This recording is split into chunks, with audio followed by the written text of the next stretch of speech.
is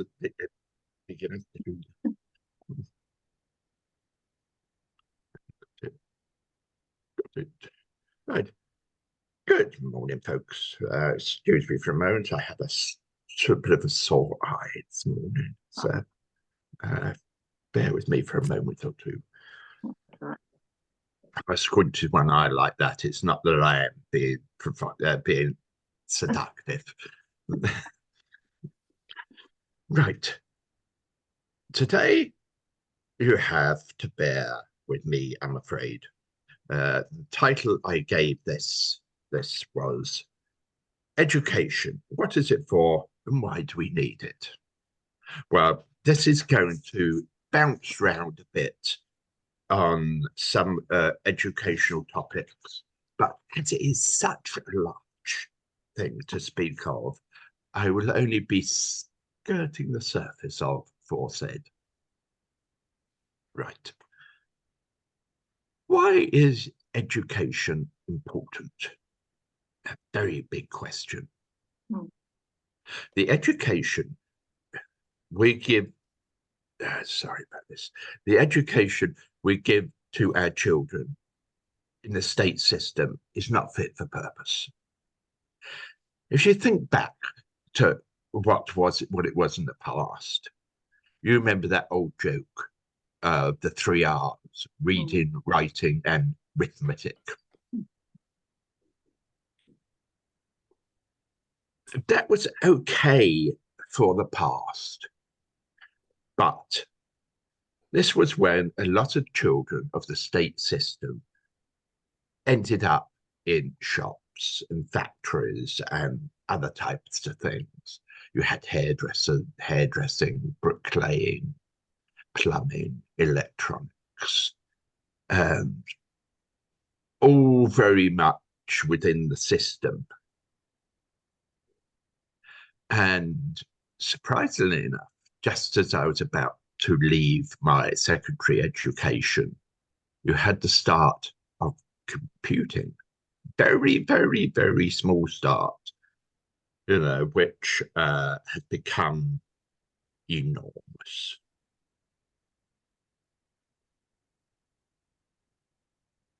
But you can see how quickly these things have grown from the shorter distance that we had before them. If you look at now the mobile phone you've got at the moment, between the time between that and the start of mobile phones, you can probably remember them. I don't know if any really had them. It's brick type big things, which you had over your shoulder. Yeah. And how quickly that has morphed to what it is today. It's a phenomenal quickly and I am sure a number of us could speak more eloquently on that than I could. What I think we need now to start with, as I said before, to change education is we need to redevelop the old trade colleges for the sort of today what our children are going to do. In the past 20 years, we need to de-skill people, but as things go on, we need more highly skilled people to actually do the development. This is just one small part of the problem. Children need to be able to think for themselves. More than that, they do more than they do at the moment. The majority of them find most of the information that they have upon by reading the internet, and they get information a lot from the net. But the schools need to develop the children to have the reading skill, to have the reasoning skills, to be able to understand what they're reading and to be able to compartmentalize it. Because a lot of stuff out there is fantasy and other people's ideas of what it should be. And if you've got a lot of people who are just parroting that ideal, it becomes fact. When young people should be able to say, no, this is wrong, this is right. And to do that, they need to have the skills which they can argue, they can see things from other perspectives, which we don't have at the moment. Schools, national schools curriculum is a sausage machine. And it, as you can probably see, annoys me a little bit in that sense. Right. Education is changing. The development of computers has done that quite strongly. The first change I'd like to speak about is where each child has their own personal unit, kind of a tablet, laptop-y type thing, which is not too expensive these days, that they store all their work upon it. The work that they're doing in school, the work that they're doing at home, all gets stored upon that. This unit is slaved to the teacher's laptop. So the teacher can actually go in and look at what the child is doing, what the child is learning, and is able to encourage singularity development of each child, so that each child, some are brighter than others, therefore you need to encourage and do things like that, which I think is we've seen how this is desperately needed in COVID. If you look at what happened within COVID, when schools were closed and children had to do the learning from home, thousands of children who didn't have the technology to be able to do that type of work got far beyond where they should be. But this didn't happen with private schools because they had the technology to be able to move seamlessly from school to homework and all this type of thing. And I think that needs, as a strong rate, to be rolled out in all schools. It is I think it's a need that is predominant now. This does mean, of course, that we have to redress the size of the school, the size of the classes, because if we are going to develop education which is the standard which we need today, we are going to have less people, so the teacher can, at least it has a fighting chance of being able to do all these things I've just said.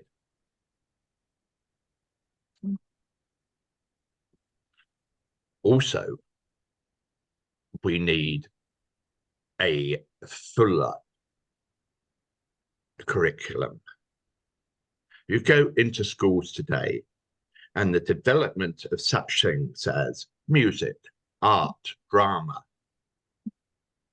is sadly missing, because there is no, I am told by other teachers, there is no time for it. What? There has to be time for it, because that is one area where jobs are going to come from. Basically, the reason I say that is that the jobs at the moment that were around in my time, and I'm sure around in your time, friends, that was the mundane, the factories, the shop work and stuff like that, which isn't there anymore. Computers have taken over a lot of the factory work, a lot of that mundane work, which was there and is not there now. So there is a need for that, and that's the enormous rise of computing. So we need people who to develop skills in computing like that.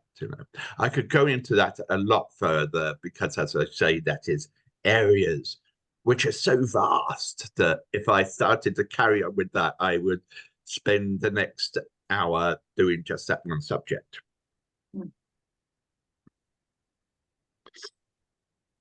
What we are told we need within society today is more doctors, more nurses, more care workers, and they are going to need very high flown education. And as that phrase goes, it needs to happen nearly now because of the training which is needed to do these things. And we have identified, COVID has done that again, it's identified where the jobs are needed. And it's no good for us saying, oh, we can do that later. No, we need it now. I would say quite strongly. And I have a bit of a personal thing on that. I'm getting a bit old. No, you say with great shock, Ray, you're not. But yes, I am. And I will, within the future, need care. And I want trained people to be there when I need it, when I need that type of care. And it is not happening now. The amount of people who were there before Brexit, who'd done a lot of that care, aren't there anymore, folks. So we need to train the general population to fill that gap. It's an interesting speculation. I'm sure you will agree.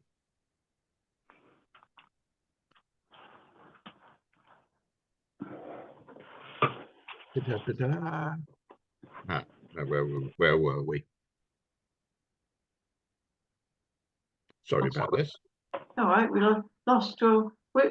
I keep losing the screen, but I don't know if it's my laptop or who anyone else's. Does anyone else keep losing some of the screen and getting a big H? No, it's my computer then. So we carry on because I can manage. I can hear you all. Don't worry. Right.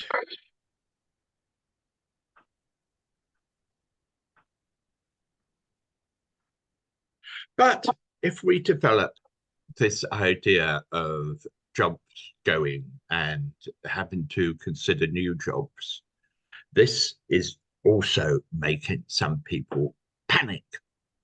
And these people are in finance, in banking, in the law, and in other management roles.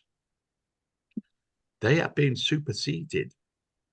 Basically, I say this because I remember speaking to a member, quite a senior member of a law firm, who says that, thank you, David, who says that a lot of his work is done research on computing and finding the laws which pertain to that on a computer because it's quicker. If he gets his research assistant to do it, it can take days to find the right laws, to find the right for his case. And computer can do it quicker. Therefore, the jobs within that area are getting slighter. And that has caused a little consternation in some areas. I had a friend of mine called Adrian who works for BRI. He's their senior anaesthetist, and his joke is when he is asked at a party what he does, he said, "I put children to sleep for a living," which I thought was absolutely amazing, you know. But it's this type of thing that before a few years ago, when computing started, and as I say, the mundane jobs were being slowly disappeared, middle management were quite joyful in the fact of, can't do without me. And sadly, friends, yes, they can. It's something which I find, which does give me a little bit of Schadenfreude, I suppose.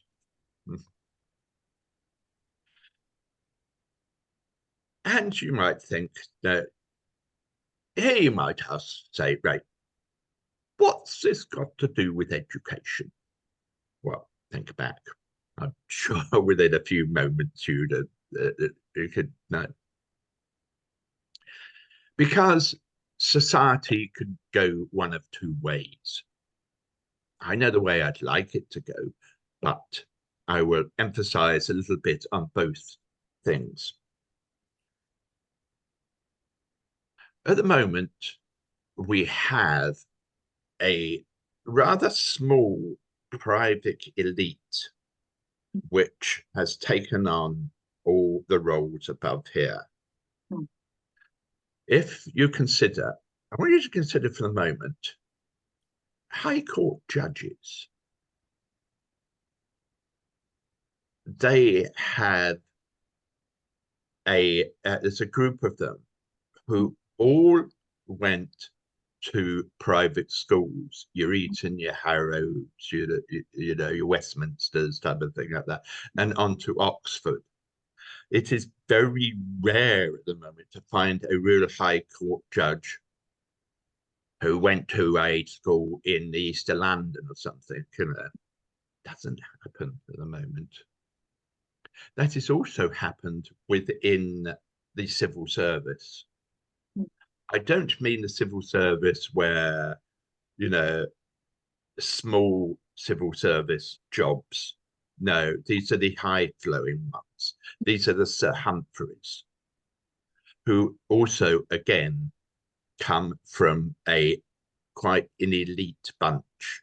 But they stay there. They're not there for 4 or 5 years. They are the type of people who are there for 25, 26 years and are nearly guaranteed what's called in the old times a gong, a sir or a flowing, and that is nearly expected of them. The rest of us, mere mortals, are consigned to the sometimes unemployment a lot of the time, and have to pick up the dole. I can say this quite concisely because I once came across a family who lived in one of the southern parts of Bristol. The father had never worked. Now the son who left school had never worked. The father had never worked, and the grandfather had never worked. They had all kind of come up and all went on to the unemployment. This is not a good thing, I think. But the thing about that is that if we have educated people in this way, they get food, from the kind of really the amounts of food which you think, no, but it is food in that sense, and entertainment through the internet and through the hundreds and hundreds of TV channels which we all have. It's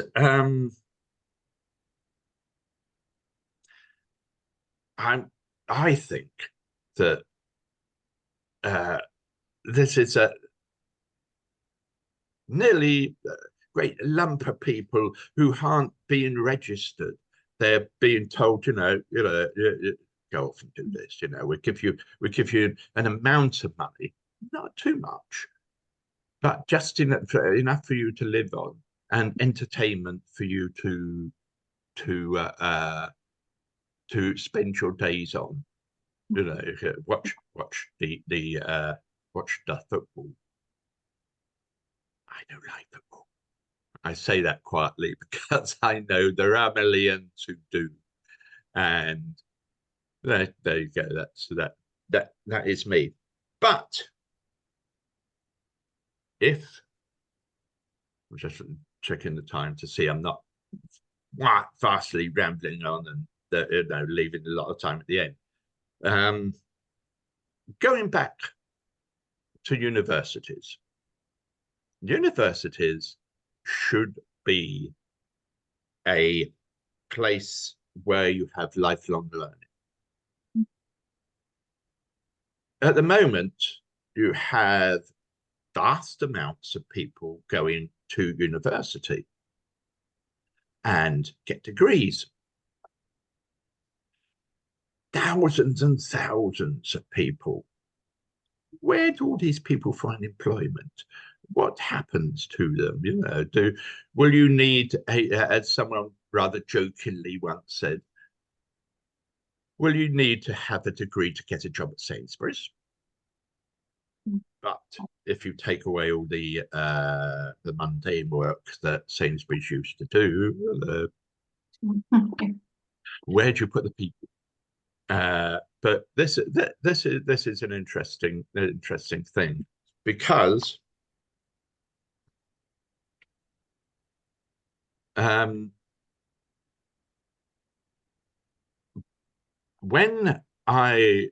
my parents and my grandparents were younger, when they retired, they had what, 10, 12 good years before they slowly went down the slope. We, good friends, have a lot more than that, basically because we were educated a little better, where our health is a lot better than certainly than our grandparents. So what do we do? What do we want to do? Where these are questions which are just float in the ether. Where do we want to go? And that is the wonderful thing about it, is that we have these time to be able to, if we wish, to sit in a university library and research, because we can do that, because we know where we're going. A lot of us know where we're going in that sense. But I want to open this out a lot more to a lot more people. So it is not just those of us with degrees, because I think and I see the people here, I think we've all been to university. I think we've all been, we've all had knowledge of that sort of thing. And I want to encourage it out. I want to think people should be able to dip into this resource and be able to learn more. Basically,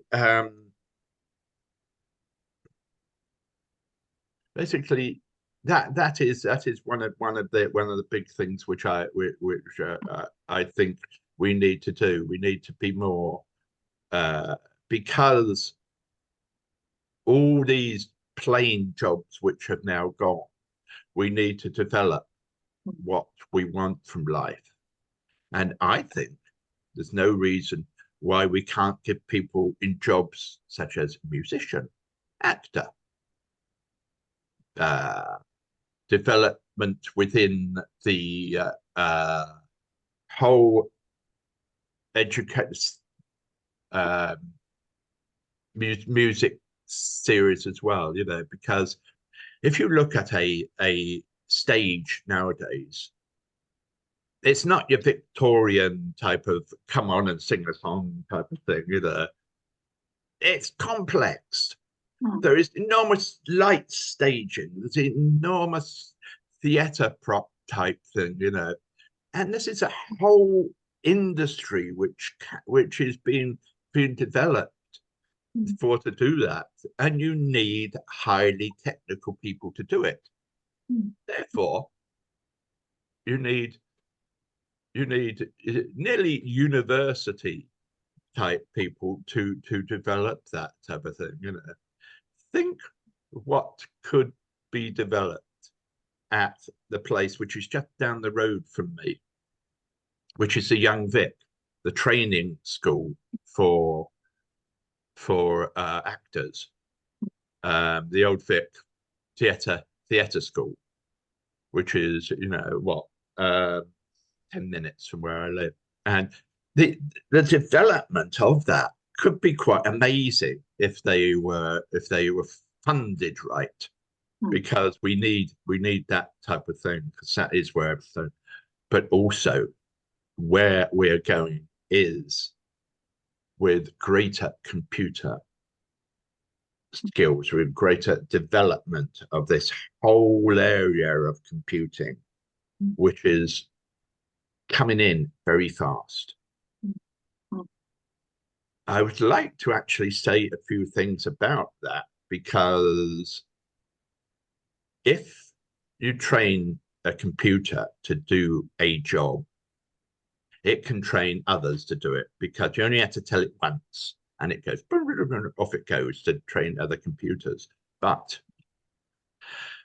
the thing about that is that to train this computer, you are nearly have the power of godlike, because the information you put into it influences its idea with other computers.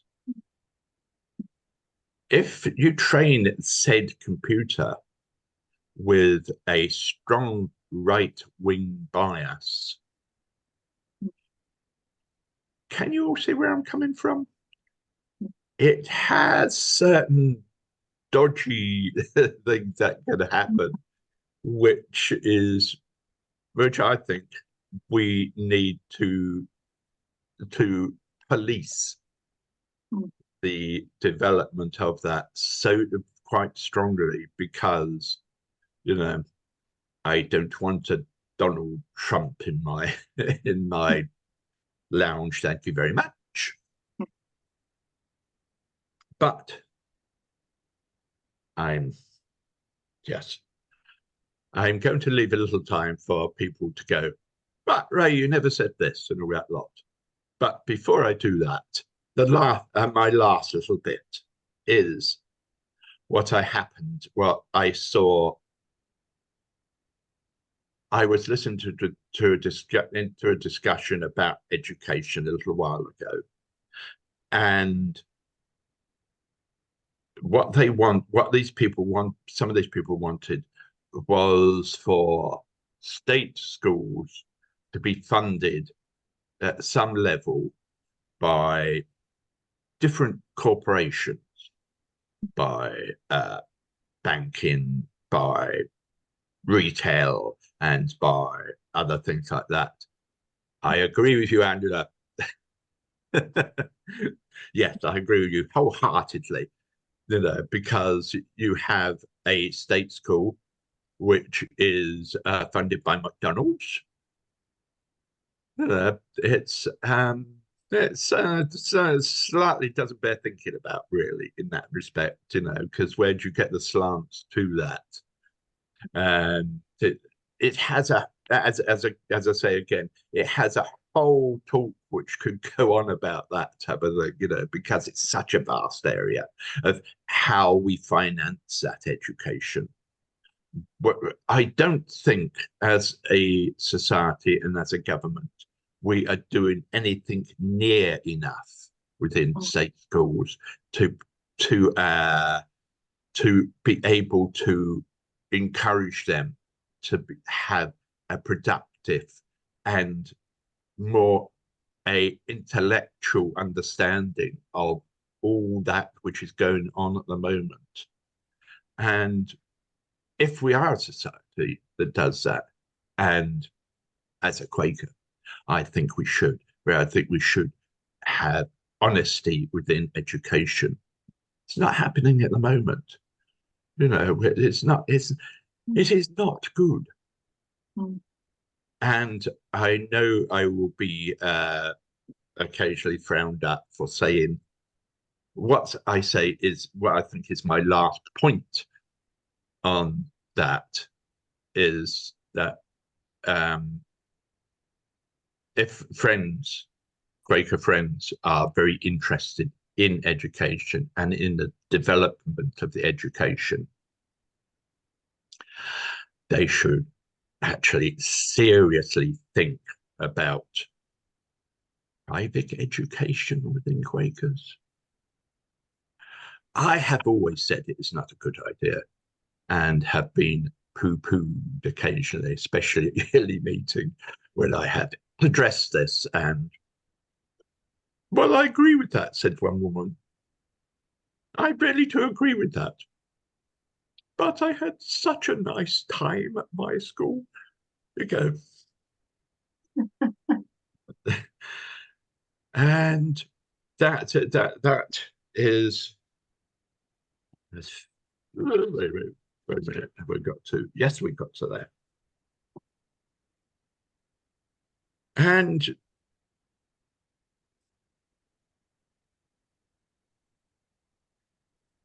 if you think about older people going back into education because they have the time to do it now, or not the time sometimes, as someone once quoted to me, I'd like to be able to write a book. And I would have liked to have done my master's, but I'm afraid family commitment got in the way. And as someone very delightfully said, and this I promise you is my last comment, the reason they didn't do all these educational things that they were going to do, life just got in the way. Which I think was absolutely lovely coming to end on. So, friends, I leave it to your possible comments and statements of that. And also, I know I just said it was my last point, but again, there's another one. This is probably registered to David more than anything else, because I remember speaking to him about computers and education. And he had some wonderful ideas that have been coming up, so hopefully he will mention one or two of them to us. So thank you, friends. Angela. Well, I'll join your revolution, but please, can I be your finance minister? Because the first law that you would need to pass in Parliament is to ensure that not a single penny of income tax goes to private schools of any form. It all goes to the state system. And I'd also, at the same time, in my revolution, say, King Charles, you don't need 5 houses. 4 of those houses are going to be special centres for children who haven't had a good start. in schools. So yeah, I'll join your revolution. I could talk for an hour about it, but that's all I've got to say. Please, can I be your finance minister? Welcome to the barricades, friend. Gordon. I've been biting my tongue. One of the few things I know anything about is education. I had a very disturbed childhood with the war, 9 different schools before I went to university. After university, argued. But one ambition I had as a child, I had not many, but one was firm. I was never going to be a teacher. And I spent the rest of my life either teaching or learning in everything I did. And the issues you've raised are addressed elsewhere. Don't know where to begin, but when I eventually, because the army and the industry didn't appeal after experiencing them, I thought, well, I'll be a teacher. That'll keep me going till I find out what I want to do. And in the secondary school where I was teaching, I was absolutely frustrated. I used to watch what was going on, bits of French, bits of chemistry, go through the day, patchwork, one thing to another. No sense behind it, no relationship to the world outside. It was just a waste. And the thing that I went on about, I didn't know what I was trying to say, was there was no sense of integration in all these different things, neither within the school nor with society. And eventually, I'll have to be brief about this, I found my way into Steiner education. And if you want to know what can happen, that's where you start. They've suffered because the state won't finance them. And it's a great problem. I'd leave that at the moment. But what I'd like to do is introduce you, if you haven't met them, to 2 books by Arthur Quiller Couch. And I find in one that and it was 20 years ago, I adopted these beautiful little books at a Brush Sheep Fair up in the Dales, and found them. There are a series of there's 2 of them, on the art of reading and on the art of writing. Now, Quiller Couch was invited to introduce English as a subject in Cambridge University. It didn't exist at the time. And he's very funny about the way what he was supposed to do with English. He hadn't realized it was a subject after all, and he lived in it. He deals with all the fundamental issues. 1915, when he wrote the book Art of Writing, the next series of lectures on the art of reading 5 years later. And he says that one of the things that I just listened to, he says at the time the problem with universities was that there was far too much knowledge. 1915. And he also felt that what he was trying to do in university should be introduced to children at 5 in 1915. What happened? We have children burdened with stuff universities think you have to get there. And if you get that, you have to do A-level, that you have to do that to GCSE. And if you have to start with children of 5, whose life experience is totally different to an adult, imposing on them reading and writing, just one thing. You have to recognize the children's existence, how they meet the world, and lead them out of that throughout. I'll just say that I took a class, it was one of world finance schools. I took a class of 6-year-olds. I taught them practically everything up to 13, 8 years. Parents reckoned I knew the kids better than them. And it was a wonderful experience, a big learning experience for me. But just to go back to these books, I do recommend them. A long time ago, he addresses if I can find it quickly.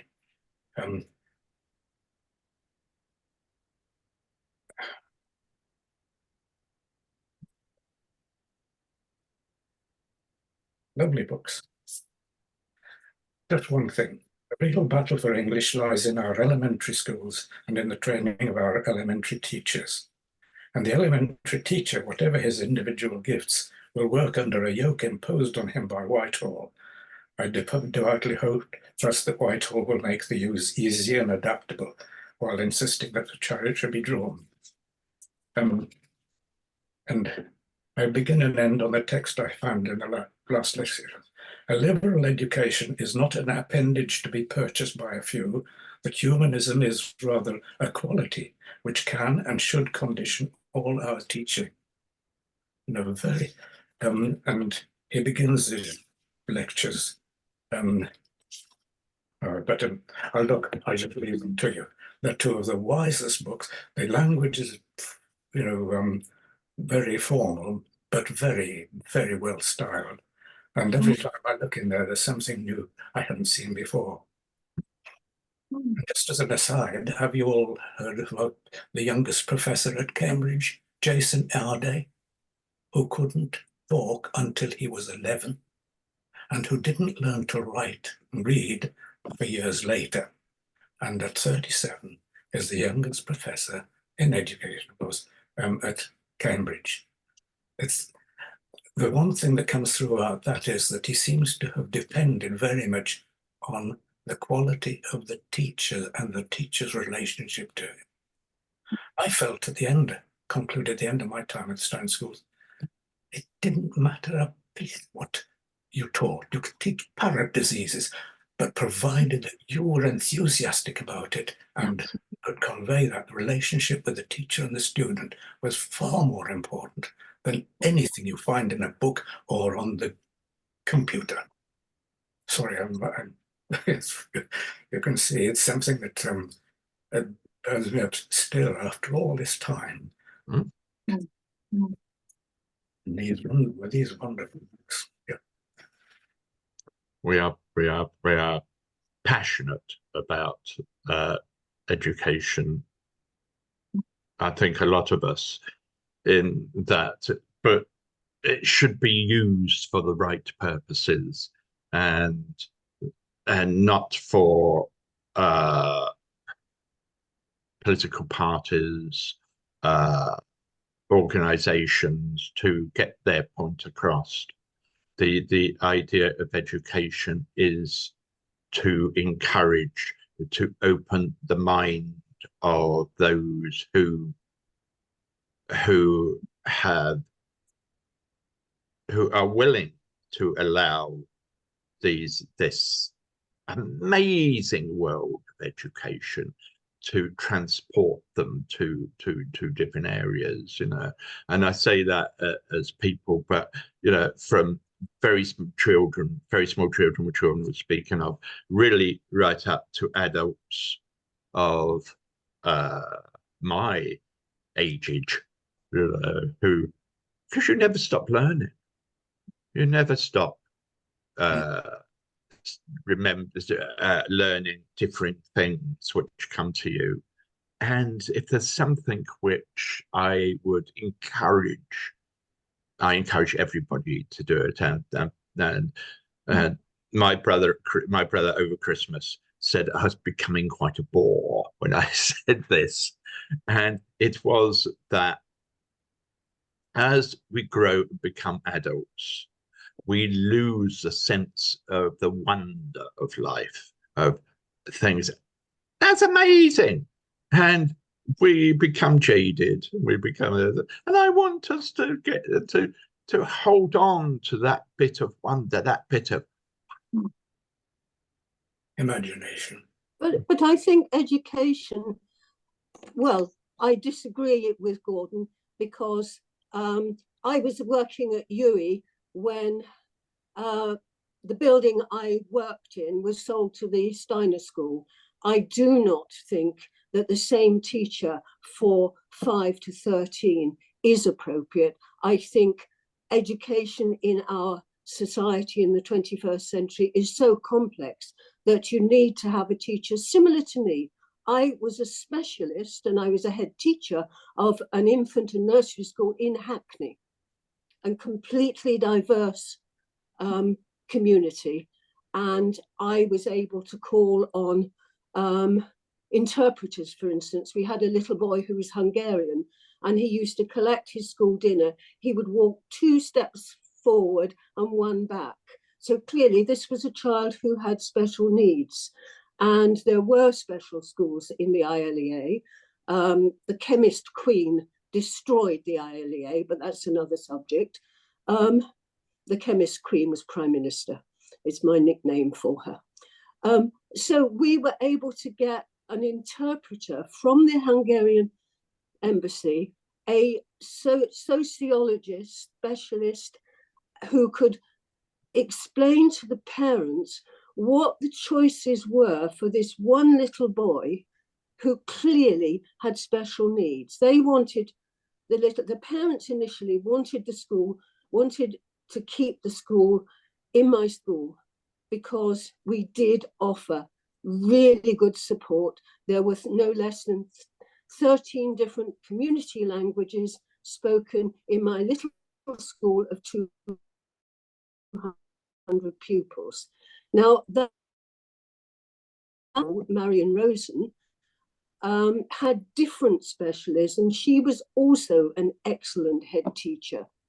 And then when the children went to secondary schools, there were specialist teachers. You need to be a specialist teacher. The kind of school, in my opinion, falls down that it cannot operate. It can't offer the range of specialisms that a teacher of chemistry, for example, of a 13-year-old in a school for 30, is quite different from the specialisms that I had as an infant and nursery teacher, who I understood the importance of play in children's learning. I understood how you taught young children the 10ness of 10, da, da, da. I could go on for hours, but sorry, Gordon, I'm as passionate about education as you are, but I've come to quite different conclusions from your conclusions. This sounds like a session we should have on this particular area. And it does require quite a bit of unfolding. But we had plenty of specialists. Well, I don't want to go into the details now, it's another separate issue. But certainly, Quiller Couch, listen to this. The man we are proud to send forth from our schools will be remarkable less for something he can take out of his wallet and exhibit for knowledge than for being something. And that's something recognizable for a man of unmistakable intellectual breeding, whose trained judgment we can trust to choose the better and reject the worse. Well, you could quote Vygotsky's views on education as a contrast to that. Yes, there's so much written about it, and I think so much not realized about it. I have, after all, well, I could go through. I've taught every child, from everybody from 6 to 70, long time as a tutor in the Open University, various literary schools, Cambridge literacy education in London, and in the evening classes, teaching basic literature, reading and writing. And I learned a lot. Open University was an eye-opener, where you met, and it was a very personal relationship that I had. You know, you go to a prison, teach a prisoner, and you find them hardworking and serious. I remember one student I had was a woman with 5 children. Never met her. We were supposed to be able to meet. Never met her. Everything she did was of high quality. And there are so many pointers to what education can be that I think is well worth thinking about. How you change the system is another issue. That's why I said that my talk can only be kind of glossing over the top area, because it is so complex, because we can pick a topic and go and run with it, sort of thing. And mine was skating over the top, rather like one of those stones which you throw into the sea and it goes, I was taking that. And may I, as a chat person here, make a comment? And the person may not wish to comment to that, but you have been strangely quiet today, David. You're muted, mate. I'm muted, yeah. There's a lot of people here who've actually got experience of teaching and are passionate about it, and I was happy to listen to them as to throw in theoretical comments. But and it's interesting. I'm not too worried that people should come up with diametrically opposed views, because there's a whole bunch more of them. We are, don't think we even have to struggle too much for a revolution. We are entering times that are truly revolutionary. We're backing into it through what appears to be a crisis, but crises are often the sort of noise that's going on as something completely new is emerging. And we're going to be entering potentially, I mean, we could be going off a precipice, of course, with climate change, but everything that I see and know and hear tells me that we are much, much more quickly entering an age of where we will have abundance, where things will be done without waste, where people will have potentially much more spare time than we've had in the past, because we'll have, we've always used tools to amplify our power. Now we'll have tools that will be able to do work without us having to do very much at all. And we'll be able to subsist on much less. We won't need as much stuff. All of which means that we will have much more time to freely associate with each other and do what we find to be best in life. And that will be, I think, education in all its forms.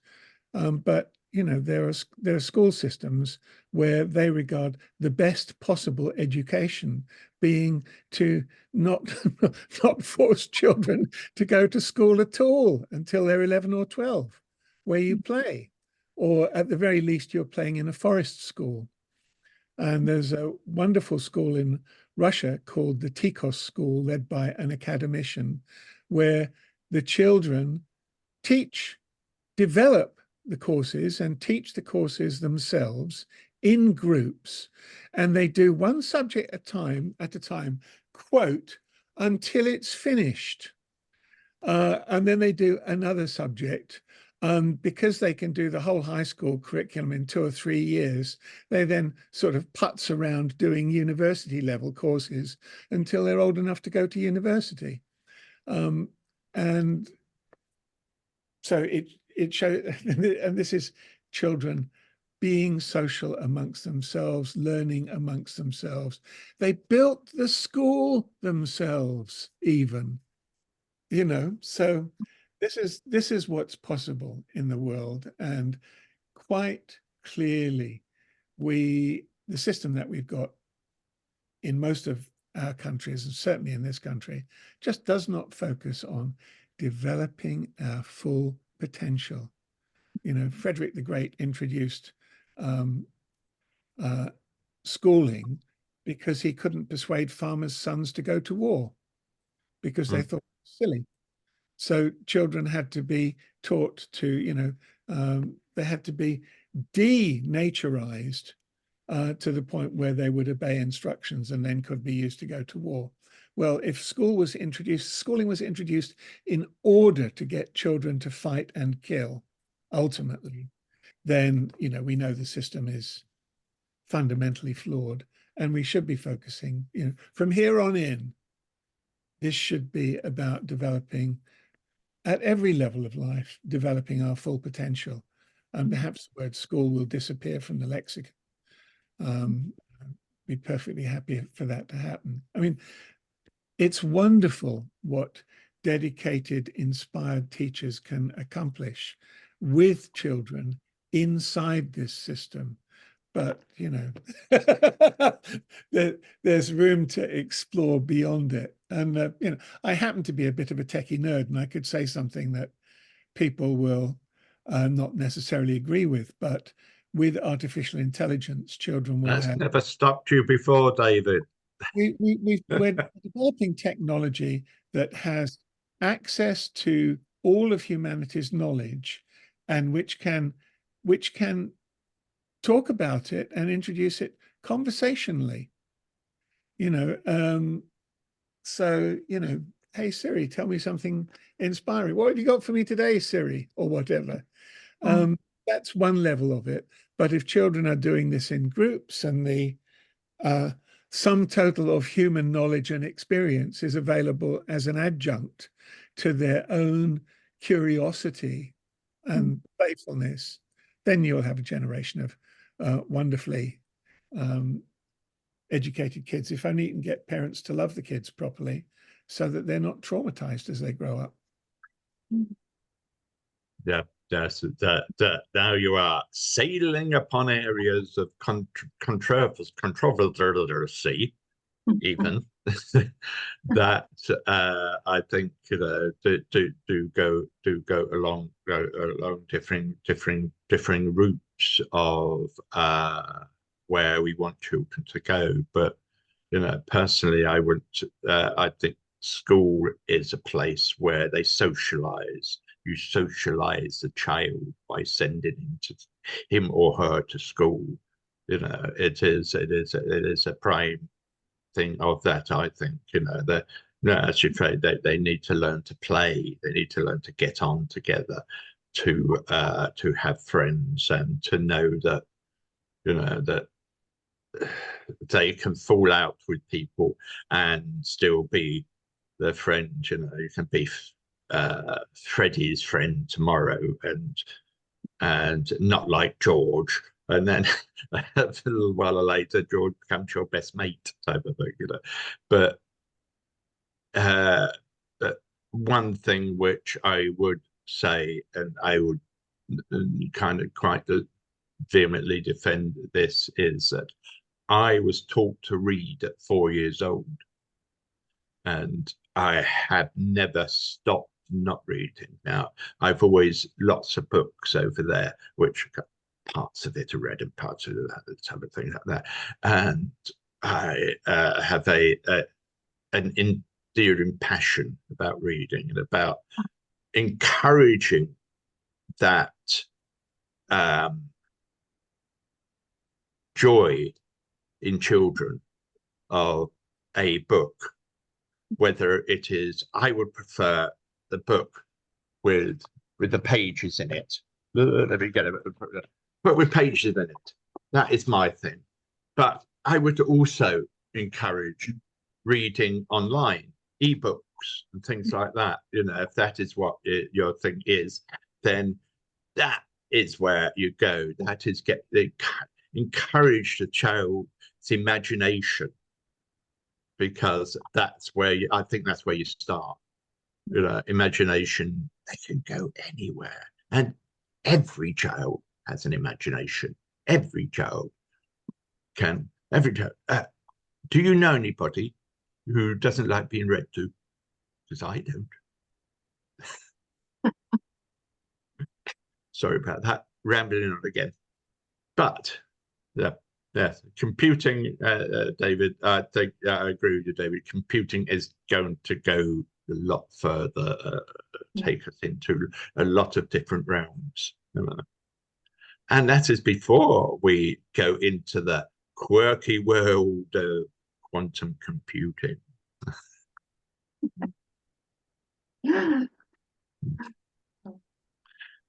Anyway, Rob. Thank you very, very much, Ray. Somebody should thank you, and unaccustomed though I am. Thank you very much. Thank you very much. But thank you for coming and listening to my ramblings, and it engendered a little bit of talk afterwards. But I don't think we've got anything for next week, have we? Yes, We yes. have, Have we got Angela? Angela. yeah, Angela, next Yeah. week. with a weird title. Being You have to sinister. wait till next week to have it deconstructed. Being sinister and the trouble that it causes. I can imagine it would, yes. Yeah, absolutely. eh, It what? does. It No. does.